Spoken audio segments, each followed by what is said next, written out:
दुर्गति पक्की है, उनमें 24 लक्षण पाए जाते हैं।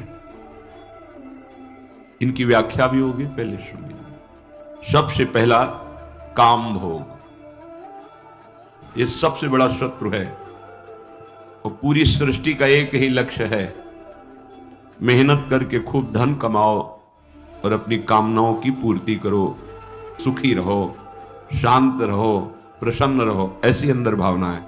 खूब धन मिले, खूब भोग भोगूं, सुखी हो जाएंगे। और भगवान कह रहे हैं त्यागात् शांति अनंतरम, त्याग भोग त्याग से शांति प्राप्त होती है। हमारा मन गलत है। काम एक और दूसरा लोभ, धन का लोभ, भोग वस्तुओं का लोभ, भोगों की चाह ऐसी बढ़ जाती है, इससे वो उससे वो बढ़ता चला जाता है। तीसरा धन में पूर्ण महत्व बुद्धि। चौथा तृष्णा, जो भोगे हुए भोग हैं उन्हें पुनः भोगने की इच्छा। काम लोभ धनोपार्जन तृष्णा। पांचवा असंतोष। छठा परिग्रह। सातवां स्तेय चोरी। आठवां असत्य भाषण। नवां दूसरों की निंदा करना। 10वां बहुत बोलना। 11वां सदैव पर चर्चा करते रहना। 12वां क्रोध। 13वां हिंसा। 14 निर्दयता। 15 चिंता। 16 शोक। 17 अहंकार अभिमान। 18वां मद। 19 प्रमाद, इंद्रियों की दासता। 20 21 मन की गुलामी। 22 कुसंगति। 23 स्वेच्छाचार, न शास्त्र की अधीनता, न गुरु की अधीनता, न संतों की वाणी की अधीनता। और 24वां भगवान से विमुख होकर भजन ना करना। ये 24 जिनमें होते हैं बड़ी दुर्गति को प्राप्त होंगे, नरकगामी होंगे। जिसकी दुर्गति होनी ये लक्षण उसमें होते हैं। पहला है काम। काम का पूरा अर्थ होता है कामनाएं, पर अन्य कामनाओं से भी बलवती कामना होती है जनेन्द्रीय भोग की। रसेंद्रीय जनेन्द्रीय दो प्रधान होती है। अच्छा अच्छा खाने को मिले और जनेन्द्रीय से भोग करने को मिले। पूरी सृष्टि में यही प्रधान है, पूरी सृष्टि में। अंतर से देख लो, जिसने काम वेदना को सहना नहीं सीखा उसके ज्ञान का अपहरण कर लेता है काम,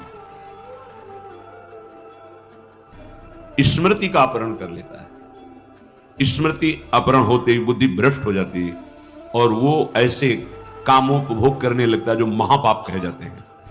अपने पूज्य संबंधों को भी दूषित करने लगता है। जैसे एक ने प्रश्न किया कि जब हम किसी जवान स्त्री को देखते हैं तो हमारे अंदर भयंकर काम आ जाता है। तो हमने प्रश्न किया अपनी बहन को देखते हो तो आता है क्या? नहीं। फिर जैसे तुम्हारी बहन तुम्हारे गले लगे तो क्या तुम्हारे कामोत्तेजना जागृत हो जाएगी क्या?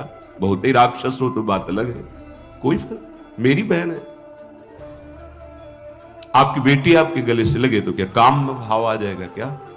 एक लौकिक पवित्र भाव में इतनी सामर्थ्य है कि नवयुवती बहन या नव अवस्था को प्राप्त बेटी गले लगे तो भी काम जागृत नहीं होगा। तो जैसे हमारी बहन तैसे दूसरे की बहन, पर वो बुद्धि काम नष्ट कर देता है। लौकिक भाव की पवित्रता काम उत्पन्न नहीं होने देती। फिर भगवत भाव की पवित्रता आ जाए तो त्रिभुवन में कौन काम प्रकट कर सकता है? ये काम सबसे पहला कार्य करता है, ज्ञान का अपहरण कर लेता है और ये पाप में प्रवृत्त कर देता है। बहुत बचने की जरूरत है। गृहस्थ हो, पाणी ग्रहण हो गया तो अपनी पत्नी से वो भी संयम के साथ। ये मानव जीवन कामोपभोग के लिए नहीं मिला है। कोई ऐसा सृष्टि में जीव नहीं है जिनको ये सुख सुविधाएं प्राप्त ना हो। कामोपभोग की, रसेंद्री की, नींद की, ये सब सुविधाएं, अपने बच्चों से प्यार करना, बच्चे पैदा करना, ये पूरी सृष्टि कर रही है। मानव जीवन की दुर्लभता भगवत भजन निष्कामता में है। काम भोग तो पशु पक्षी सब चराचर जगत कर रहा है। तुम्हारी योग्यता सृष्टि पूजा के लिए भगवान ने जो गृहस्थ धर्म दिया, बस संतानोत्पत्ति के लिए, इंद्रियों को संयम में रखकर भगवत मार्ग, विरक्त तो संपूर्णतः इंद्रियों को वश में रखे, पूर्णतः इंद्रियों को वश में रखे।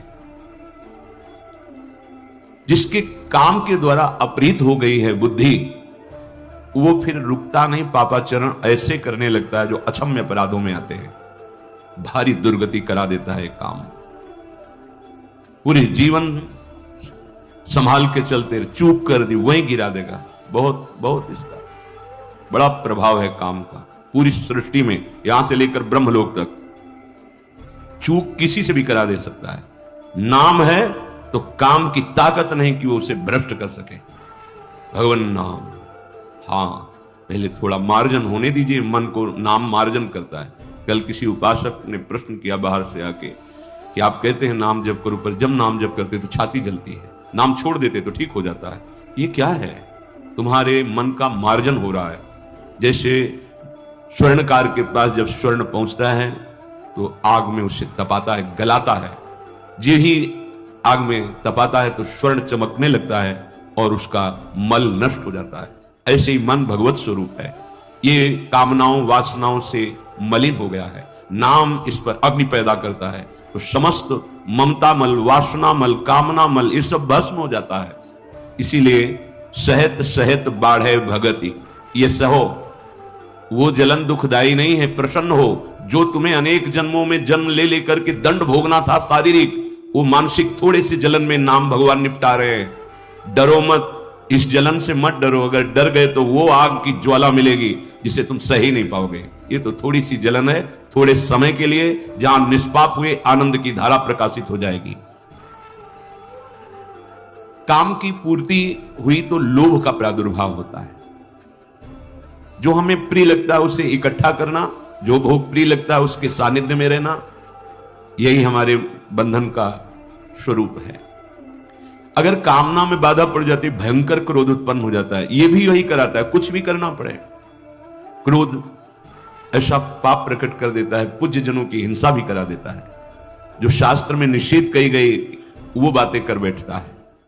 कामा संजायते क्रोधा क्रोधा स्मृति विभ्रमा स्मृति भ्रंशाद बुद्धिनाशो बुद्धिनाशात प्रणश्यति।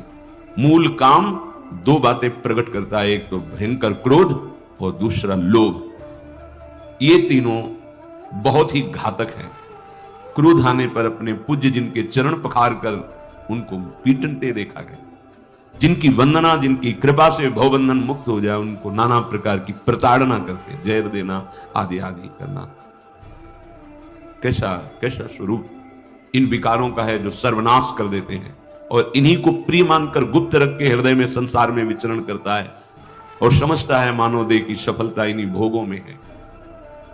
अगर लोभ बढ़ा तो कोई भी पाप उसके लिए, सब पाप कर बैठेगा, कोई भी पाप उसके लिए निंदनीय नहीं रहेगा, वो सब बंधनीय लगता है। कुछ भी करो। कैसे कैसे निर्दयी लोग हैं। कोई माता बहन जा रही है, एक छोटी सी स्वर्ण जंजीर के लिए पकड़ा, खींचा, वो रोड में गिरी, क्या उसको कष्ट होगा? उसको कोई मतलब नहीं, एक चंद पैसे के लिए लोभ बढ़ गया। वयोवृद्ध माता पिता हैं, जल्दी पधारे, मैं इनका संपत्ति का अधिकारी बनूं, स्वामी बनूं, मनमानी आचरण करूं उनके साथ। ऐसी जो नहीं करना चाहिए वो चेष्टाएं। ये लोभ और ये क्रोध काम की उपज है। जिसने काम को संयम में कर लिया उसको निश्चित भगवान मिल जाएंगे। ये काम बहुत ही बैरी है। भगवान श्री कृष्णचंद्र जी ने कहा है, एक ज्ञानियों का नित्य बैरी है काम। इसमें सुख है ही नहीं। जो गृहस्थ हैं अगर वो अनुभव के लिए संसार में, तो देखो आप, हमने कई बार कहा है, जिस समय आप कामोपभोग चेष्टा में हो उस समय नाम नहीं रुकना चाहिए। फिर आप देखना आपको क्या सुख मिलता है। अगर आपके हृदय में उससे राग नष्ट ना करने की सामर्थ्य है तो हमें बताना, आपको वैराग्य हो जाएगा, राग रहित हो जाओगे। आपको लगेगा कि नहीं सुख है, पर आप उसका चिंतन करते हो, भगवत विमुख हो, अपवित्र हृदय है, तो आपको प्रिय लगे, इतना प्रिय कि उसके बिना जी नहीं सकते। ये काम सर्वनाश करने वाला है। अपने पास बहुत से अस्त्र हैं इस काम को मिटाने के लिए। भव जल निधि को नाव, काम पावक को पानी। गरज रही श्रीमद चतुराशी जी। काम पावक को, कामाग्नि को शांत करने के लिए शीतल जल के समान श्रीमद चतुरासी जी हैं, जिनके एक एक अक्षर में श्याम श्यामा विराजमान।